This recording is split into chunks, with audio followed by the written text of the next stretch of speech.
महाराष्ट्र राज्याचे वनमंत्री गणेश नाईक यांनी मुरबाड तालुक्यातील सुमारे 15 एकर वनजमिनीवर कब्जा केल्याचा गंभीर आरोप आरटीआय कार्यकर्ते बाळासाहेब मिरजे यांनी केला आहे।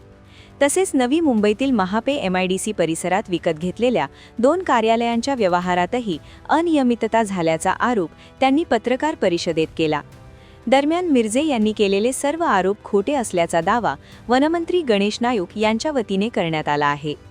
जमीन व्यवहारासह सर्व बाबी पूर्णपणे कायदेशीर असल्याचे स्पष्टीकरण देण्यात आले आहे।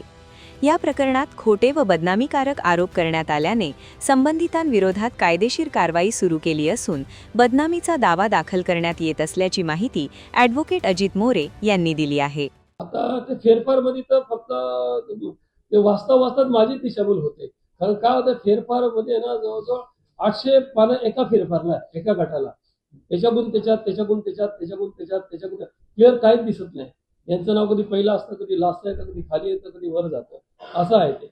मी चौकशीची मागणी कलेक्टर साहेबांना केली, स्वतः वनमंत्री आहेत ते, त्यांच्याकडे 15 वेळा पत्र दिलेले आहेत, त्यांच्यावरती कोणतीच कारवाई नाही झाली। पण जिल्हाधिकारी साहेबांकडून पत्र गेलंय वनरक्षकांना, याच्यावरती तात्काळ कारवाई करा।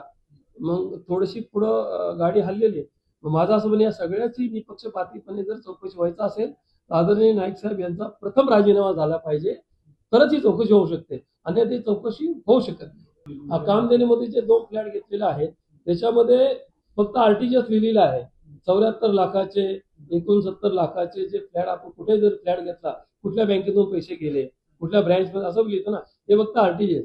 हे तर लॉकच असते, आम्ही कसे पेपर काढले आमचं मला माहिती अधिकारी तर भेटत नाही पेपर, कारण तिथं डायरेक्ट कम्प्युटर लॉक करून टाकलेलं आहे।